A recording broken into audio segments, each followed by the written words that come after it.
listening to a story. Often, no, every day, I get emails, all the negative things. Is that what you would say? You guys have.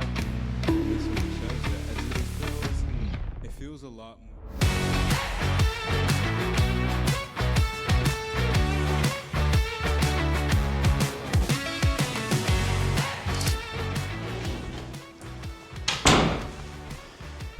Hey, how's everyone doing? The thing I really would like to talk about is something that people comment on a lot, which is all of my accessories. You know, my earrings, my rings, my watches, just different things and what they mean to me.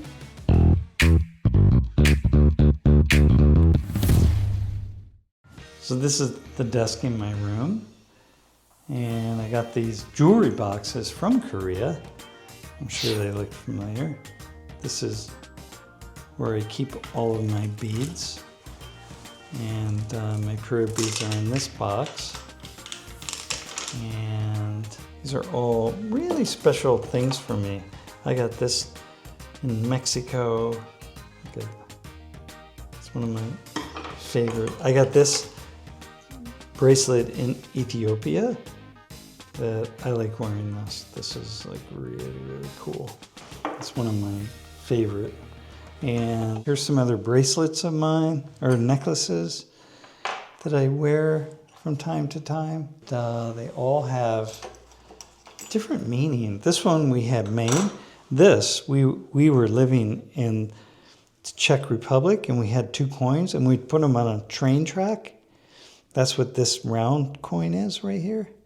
And then we had our neighbor cut out BE for Becoming Eternal.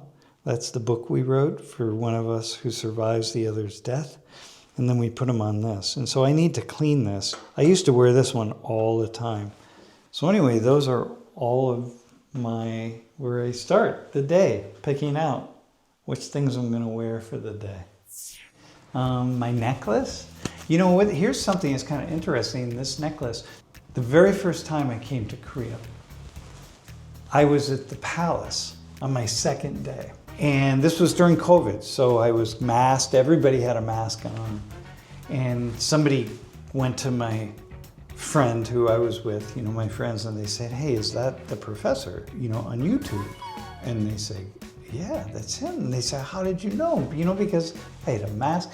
He said, because of the necklace. I recognize that necklace. I went, okay, that's cool. My very first person who recognized me from the necklace. So first off, this necklace was a necklace that Lori wanted for herself. And Lori came home one day and she said, oh my gosh, I found this necklace that I really want to buy for myself. She said, do you want to come with me tomorrow and tell me what you think? And I said, okay. So the next day we went down and we walked into the area. I saw this necklace and I said, oh, that's so cool. I'm gonna buy that for me. And so I said, hey, Lori, come look at this necklace I think I'm gonna buy for myself. And she said, that's the one I wanted. That's the necklace. And I said, well, okay, how about this? I'll buy it and then you can look at it. And then you'll get to see it all the time. Whereas me, I'll only get to see it if I look in a mirror, but you know, you'll get to see it constantly. So anyway, that's where this came from. And it kind of means like the center of the universe. You know, it's a very cool necklace.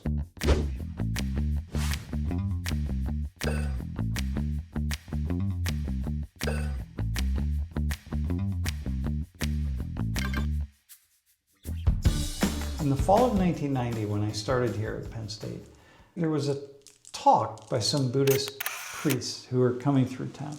And one of the priests gave me some prayer beads. And I started using them in class. And I felt really grounded. They just gave me something in my hand, you know, and it just helped me to feel really centered. From that point on, every time I give a lecture or I teach, I always have prayer beads. They remind me my meditation, as I'm kind of going through the prayer beads, my meditation is that I'm going to die. It's a reminder of my own mortality.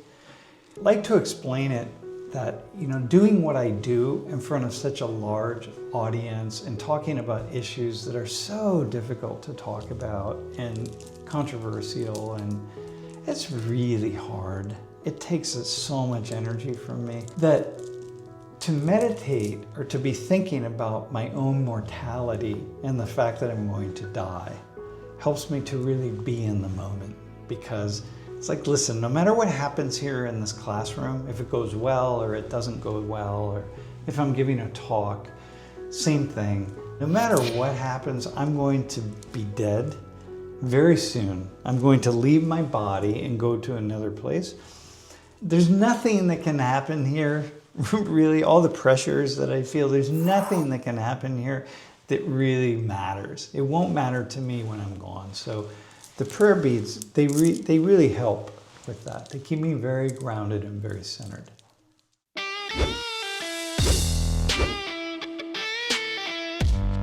When I was 18 years old, I got my first earring.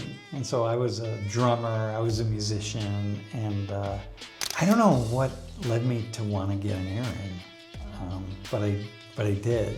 And then, I wore that for, several years. And then I had a professor, my mentor, who said, listen, when you go start your PhD work, you should probably take your earring out because people are going to judge you. And I said, okay, yeah, all right, I will. So I did. And then in my second semester of my graduate work, I met Lori. And Lori and I were talking, and I said, I have an earring.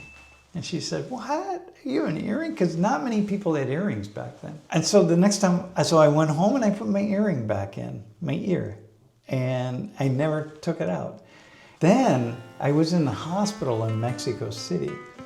And I almost died. I had a appendicitis attack. And I got one to represent going into the hospital, and one to represent that I survived the hospital, because it was a really crazy experience. And so I had two cuffs. And last year, a year ago, and she had just turned 60 and I was over 60, and I said, we were walking somewhere and they had earrings, and I said, you know what?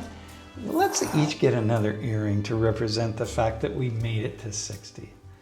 Okay, so now I have 1, 2, 3, 4, 5, 6, 7, 8 earrings. Yeah.